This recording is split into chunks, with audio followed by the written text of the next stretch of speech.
Have you ever said yes when you should have said no?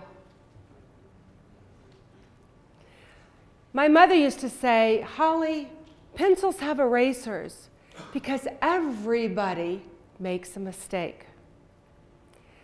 I just had no idea mine would be so big.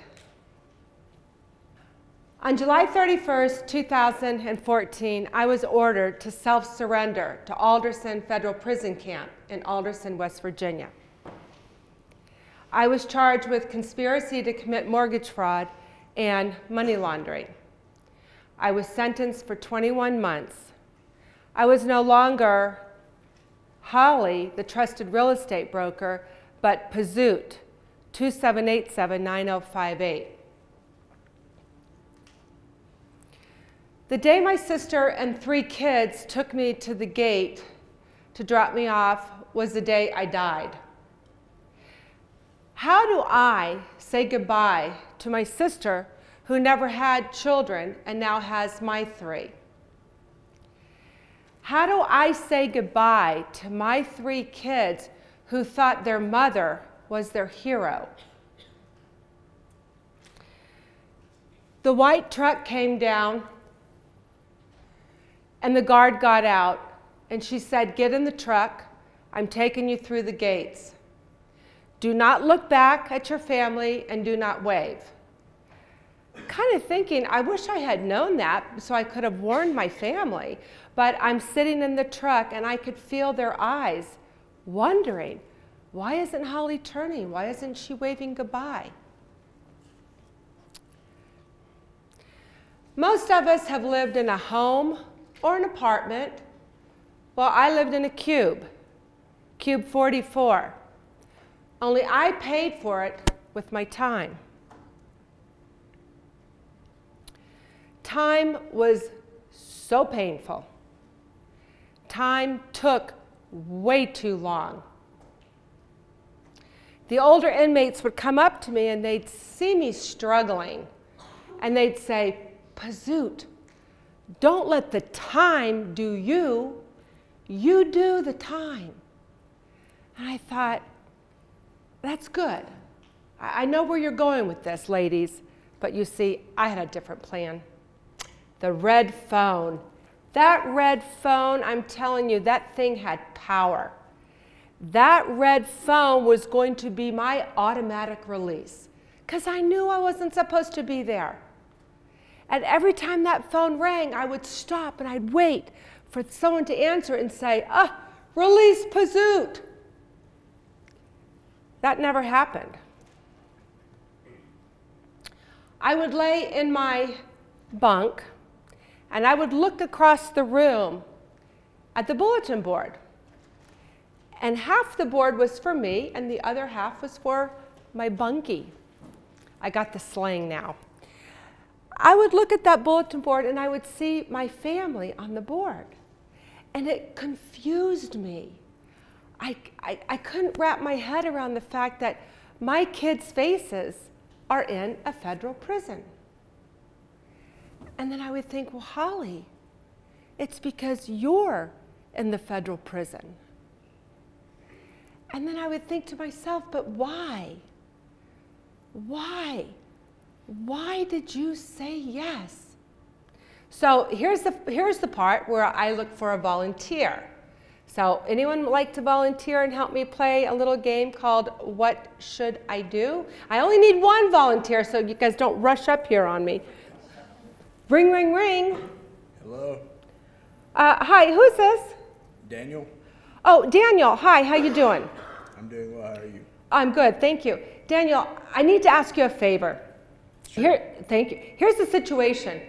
I'm not able to get back into the office, and I've got a document that needs to be signed. And I'm going to have a courier just fly in there. I need you to open it up. I need you to sign my name for me. And then just give it back to the courier, and they'll take it to where I've already instructed them. I really appreciate you doing this. I would get in there, but there is just no way. Also, I know it's a bit unusual, but sometimes you just have to take it for the team. I mean, this is going to be such a great thing. And you know what, Daniel? I got to tell you, when we first hired you, I wasn't sure about you. But, you know, I've really watched you in the office, and you're creative and you're smart. You're doing just a fabulous job. I mean, I really do think we hit a grand slam when we hired you. So take Monday off, and I got to run. Talk to you later. Goodbye. Bye. So what are you going to do? The right thing to do is to not. Tell them. Don't tell me. The right thing to do is to not sign it.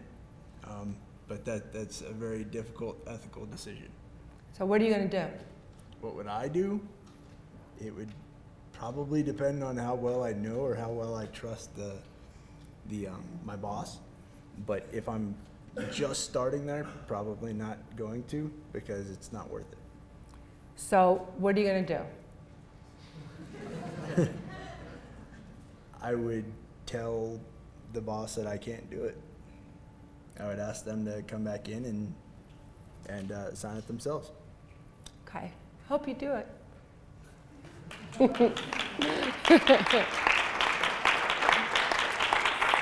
Go, Daniel.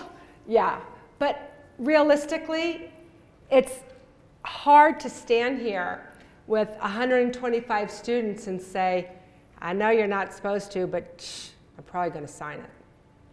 That's probably what most people are going to do. Now, was this boss just trying to maximize company profits? Or was this boss conducting unethical business behavior? Was it forgery? Was it fraud? I don't know. But these are the conversations that I want to bring.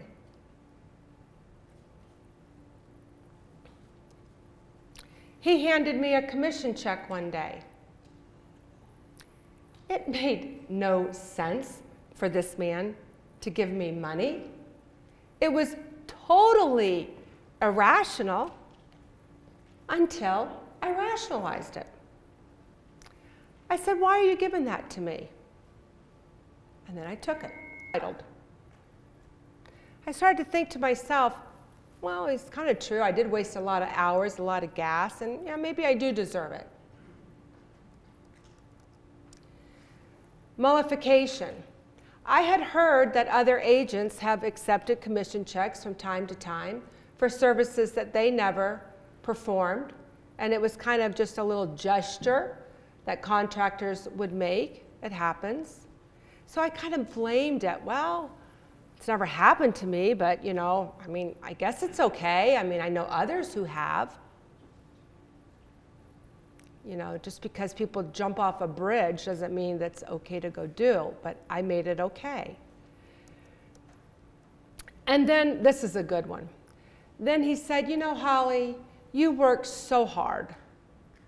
You're raising 3 kids by yourself, you work all the time. And he said, you know, I'm just trying to be nice. I just want to be nice. And I thought, yeah, can't people just be nice anymore? My friends would ask me, Holly, didn't you have an idea? Didn't you know this guy was up to something? Couldn't you just sense it? And I kept saying, no, I just didn't. I just didn't have any idea. You see, intuition functions so quickly and so well that sometimes we doubt it functions at all. But in thinking back, because I had a couple hours to think back when I was in Cube 44, I was thinking back, you know, Holly, he was kind of strange. So why did you keep going?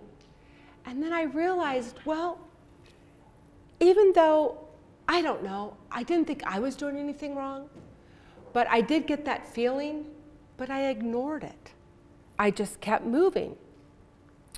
But the good news is, well, actually, the bad news was the whole time I'm becoming involved in conspiracy to commit mortgage fraud and money laundering because I was just going too fast. I wasn't watching him.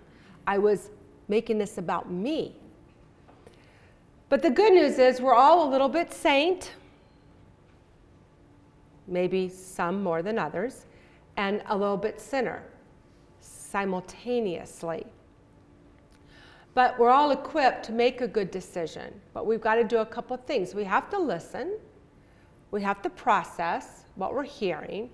And we have to discern it. And they come in steps, and they can't go on the fly. As we leave here today,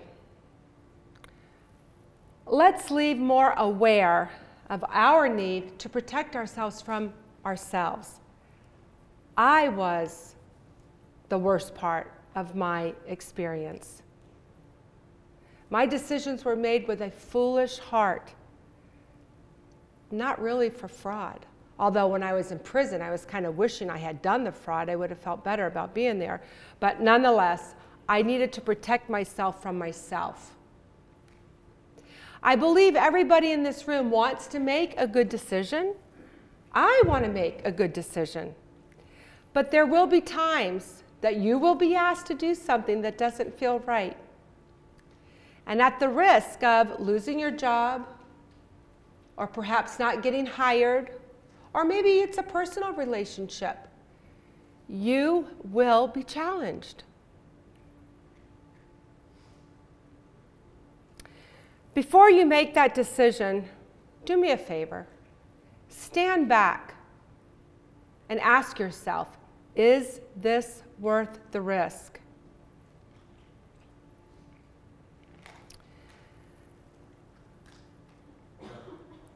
And if you're not sure if this is worth the risk, you may need to activate something in you that will activate another trigger. Maybe knowledge isn't enough. Maybe love would be another trigger for you. How would you feel if you were pulled away from your family, or from someone that you love, a relationship, a brother, a sister, a mother, a child? Is there someone in your life that is depending on you that would be absolutely crushed, devastated that you were no longer around? You see, sometimes the decisions we make in life have to be much bigger than us. When your morals come into conflict with the organization's misgivings, you're going to be challenged. Observe your own thinking. Stand courageously, because every decision from here out will have a lasting consequence. And you must remember, do not do what I did. Do not have a courage collapse. You can live in a house, or you can live in a cube. The choice is yours. Please, do not say yes when you should say no. Thank you.